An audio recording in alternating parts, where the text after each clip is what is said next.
Le plaisir féminin est un sujet que l'on préfère souvent ignorer, et pourtant, c'est une réalité bien plus complexe et fascinante que ce que beaucoup imaginent.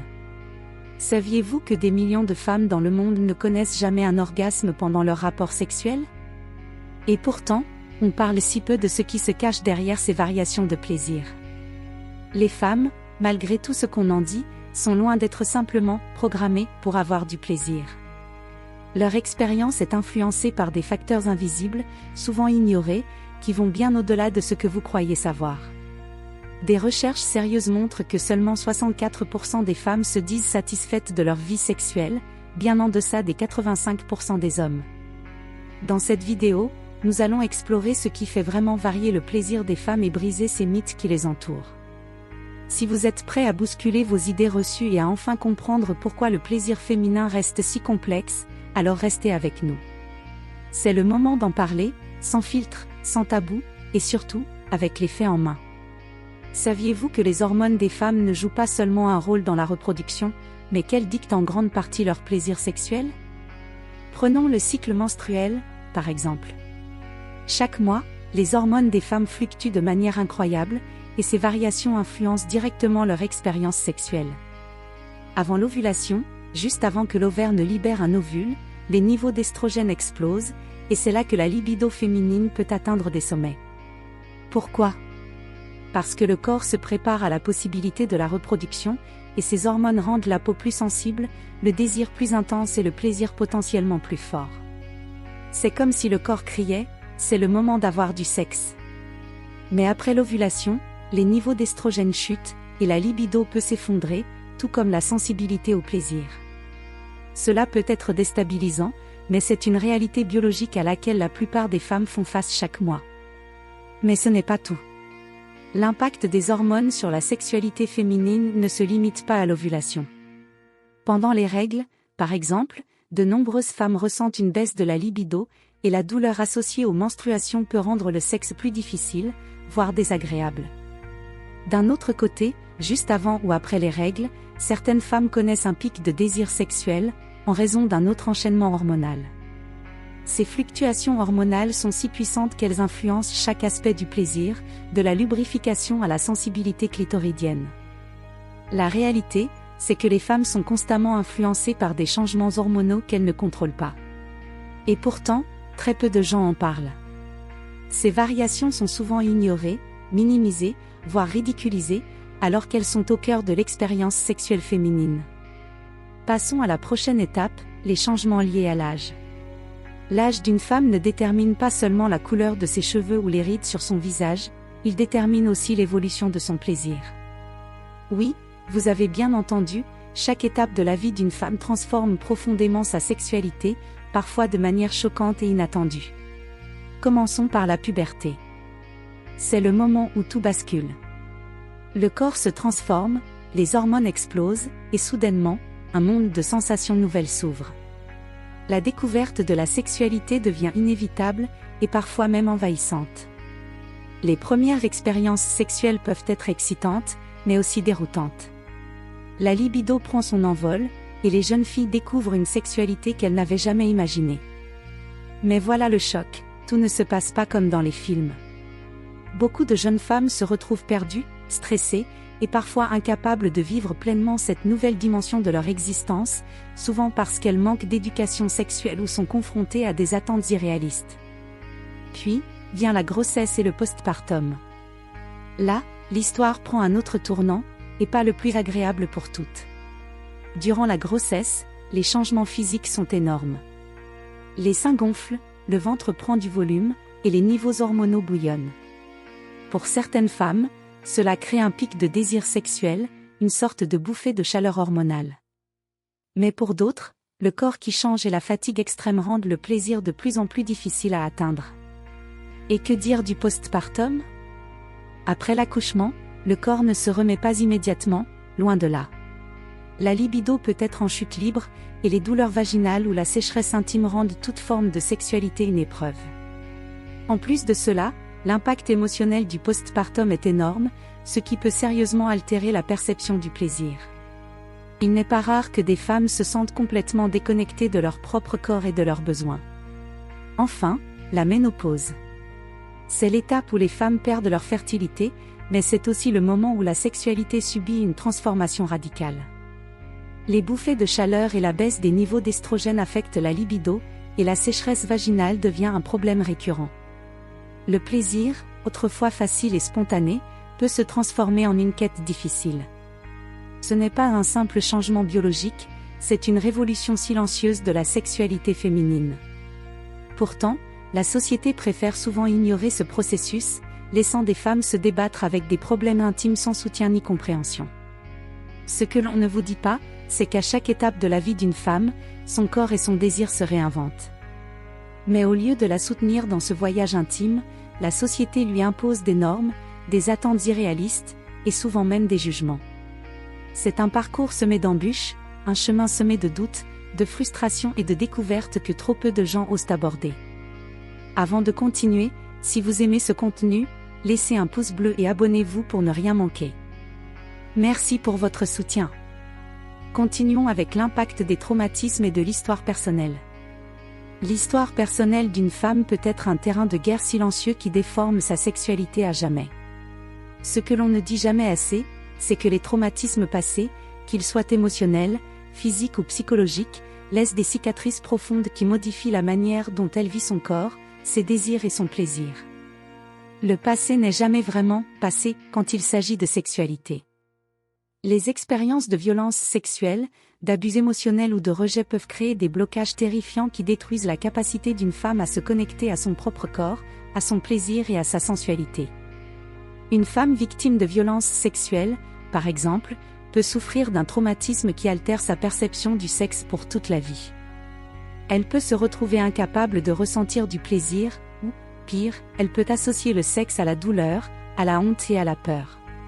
C'est une réalité cachée, souvent minimisée, mais elle est bien présente. Des études montrent que les femmes ayant vécu des traumatismes sexuels sont bien plus susceptibles de souffrir de troubles sexuels, comme l'anorgasmie ou la douleur pendant les rapports. Mais même en l'absence de violences extrêmes, les blessures émotionnelles laissent aussi des traces invisibles.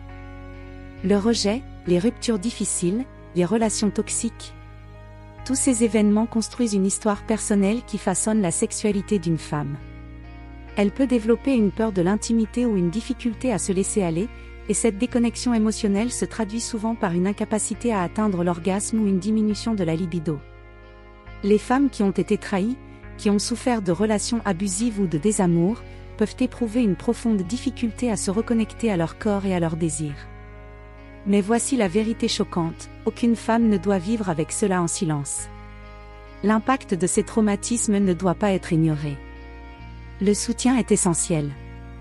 La thérapie, qu'elle soit individuelle ou en couple, est un outil puissant pour guérir ces blessures invisibles. Oui, cela peut être difficile, mais c'est la seule voie pour libérer la sexualité féminine de ses chaînes. Les thérapeutes spécialisés en traumatisme peuvent aider à reconstruire la confiance dans le corps et dans le plaisir.